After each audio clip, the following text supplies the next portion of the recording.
Hi ಎಲ್ಲ ವಿದ್ಯಾರ್ಥಿಗಳೇ. So ಎಲ್ಲರೂ ಕೂಡ ವೇಟ್ ಮಾಡ್ತಿರೋದು ಏನಕ್ಕಪ್ಪ ಅಂದರೆ 5th sem result of the engineering. Okay, ಎಲ್ಲರೂ ಕೂಡ ವೇಟ್ ಮಾಡ್ತಿದ್ದಾರೆ. ರಿಸಲ್ಟ್ ಇವತ್ತು ಬರುತ್ತೆ, ನಾಳೆ ಬರುತ್ತೆ, ಎಲ್ಲ ಕಡೆಯಿಂದ ಹೇಳ್ತಾ ಇದ್ರು. ಸೊ ಇವತ್ತು ಅಫಿಷಿಯಲ್ ಆಗಿ ಕನ್ಫರ್ಮೇಷನ್ ಆಗಿದೆ. ಸೊ ಇಲ್ಲಿ ಕಾಣಿಸಿದೆ, ಈಗಾಗಲೇ ವಾಟ್ಸಪ್ ಚಾನಲ್ ಕೂಡ ಹಾಕಿಬಿಟ್ಟಿದ್ದೀವಿ.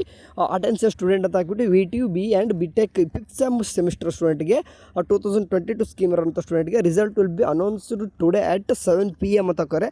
ಸೊ ನಿಮಗೆ ಗೊತ್ತಿರುವಾಗೆ 7 PM ಅಂತ ಹಾಕಿದಾಗ ಯೂಶ್ವಲಿ ನಾವು ನೋಡೋದೇನಪ್ಪ ಅಂತಂದರೆ ಸೊ ಅದಕ್ಕಿಂತ ಮುಂಚೆನೇ ಬಿಡ್ತಿರ್ತಾರೆ. ಈ ಸದ್ಯಕ್ಕೆ 6:30 ಆಗ್ತಾಯಿದೆ. ಸೊ ಎನಿ ಟೈಮ್ ಬಿಡ್ಬೋದು, ಇನ್ಮೇಲೆ 7:30ಕ್ಕಿಂತ ಮುಂಚೆನೇ ಬಿಟ್ಟರು ಬಿಡಬಹುದು, ನಾನು ಹೇಳ್ತಾ ಇದ್ದೀನಿ. ಹಂಗಾಗಿ ಈಗಾಗಲೇ ಲಿಂಕ್ನ ನಿಮ್ಗೆ ಏನೀಗ ಪ್ರೊವೈಡ್ ಮಾಡಿದ್ದೀವಿ, VTU ರಿಸಲ್ಟ್ 2026 ಅಂತ ಅಥವಾ ವೆಬ್ಸೈಟ್ ಲಿಂಕ್ ಅಂತ ಏನು ಕೊಟ್ಟಿದ್ದೀವಿ. ಇದ್ರೊಳಗೆ ಬಿಟ್ಟರೆ ನಿಮ್ಗೆ ಏನಪ್ಪ ಅಂದರೆ ಆಟೋಮೆಟಿಕ್ಲಿ ನಿಮಗೆ ರಿಸಲ್ಟ್ ಅನ್ನೋದು ಸಿಗ್ತದೆ. ಓಕೆ, ಸೊ ಹಂಗಾಗಿ ಇಲ್ಲೇ ನೀವು ಚೆಕ್ಔಟ್ ಮಾಡ್ಕೋಬೇಕಾಗ್ತದೆ. ಸೊ ಹಂಗಾಗಿ ಇನ್ ಕೇಸ್ ಬಿಟ್ರಪ್ಪ, ಓಕೆ, ಲಿಂಕ್ ಬಿಟ್ಬಿಟ್ಟು ಏನಪ್ಪ ಅಂತಂದರೆ ನಿಮಗೆ ಸಡನ್ನಾಗಿ ಆ ಲಿಂಕ್ನ ಇನ್ನೊಂದು ಟೈಮ್ ಏನು ಮಾಡ್ತೀನಿ ನಾನು ಈ ಒಂದು ವಾಟ್ಸಪ್ ಚಾನಲಲ್ಲಿ ಪ್ರೊವೈಡ್ ಮಾಡಿರ್ತೀನಿ. ಸೊ ಹಂಗಾಗಿ ಬಿಟ್ಟು ವಾಟ್ಸಪ್ ಚಾನಲ್ಲಿ ಹೋಗ್ಬಿಟ್ಟು ಜಾಯ್ನ್ ಆಗಿ ಪ್ಯಾನಿಕ್ ಆಗಿಬಿಡ, ಆಯಿತಾ. ಎಲ್ಲರೂ ಕೂಡ ರಿಸಲ್ಟ್ ಒಳ್ಳೆ ರೀತಿಯಾಗಿರ್ತದೆ. ಓಕೆ, ಇಷ್ಟೆಲ್ಲ ಕ್ಲಾಸಸ್ ಎಲ್ಲ ಕರೆಕ್ಟಾಗಿ ಕೇಳ್ಕೊಂಡಿದ್ದೀರಾ. ಇಂಜಿನಿಯರಿಂಗ್ ಕರ್ನಾಟಕ ಅಥವಾ ಎಜುವೇದಲ್ಲಿ ನೀವೇನು ಕ್ಲಾಸಸ್ ಎಲ್ಲ ಕರೆಕ್ಟಾಗಿ ಕೇಳಿಸ್ಕೊಂಡು ಬರ್ತಿದ್ರು. ಸೊ ವರಿ ಮಾಡ್ಕೊಬೇಡಿ, ಎಲ್ಲರೂ ಕೂಡ ಪಾಸ್ ಆಗಿರ್ತಾರೆ. ಓಕೆ, ಸೊ ಇಷ್ಟು ಸ್ಕೀಮ್ ಆಫ್ ವ್ಯಾಲ್ಯೂಯೇಷನ್ ಯಾವ ರೀತಿ ಆಗಿರುತ್ತೆ ಎಲ್ಲನೂ ಕೂಡ ಗೊತ್ತಿದೆ ನಿಮ್ಗಾಗಲೇ.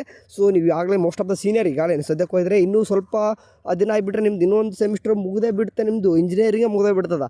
ಈಗಾಗಲೇ ಬರೋ ರೀತಿ ಬರೆದಿದ್ದಾರೆ, ಮೆಥಡ್ ಗೊತ್ತಿದೆ, ಪಾಸ್ ಆಗ್ತೀರ ಅಂತ ಗೊತ್ತಿದೆ ಎಲ್ಲರಿಗೂ. ಆದರೂ ಕೂಡ ಒಂಥರ ಕುತೂಹಲ ಇರ್ತದೆ. ವರಿ ಮಾಡ್ಕೊಬೇಡ್ರಿ, ಪಾಸ್ ಆಗ್ತೀರಾ. ಓಕೆ, ಬಿಟ್ಟ ತಕ್ಷಣ ಲಿಂಕ್ನ ಶೇರ್ ಮಾಡ್ತೀನಿ, ವಾಟ್ಸಪ್ ಚಾನಲ್ಗೆ ಜಾಯ್ನ್ ಆಗಿರಿ. ಓಕೆ, ಎಲ್ಲರೂ ಕೂಡ all the best. Thank you.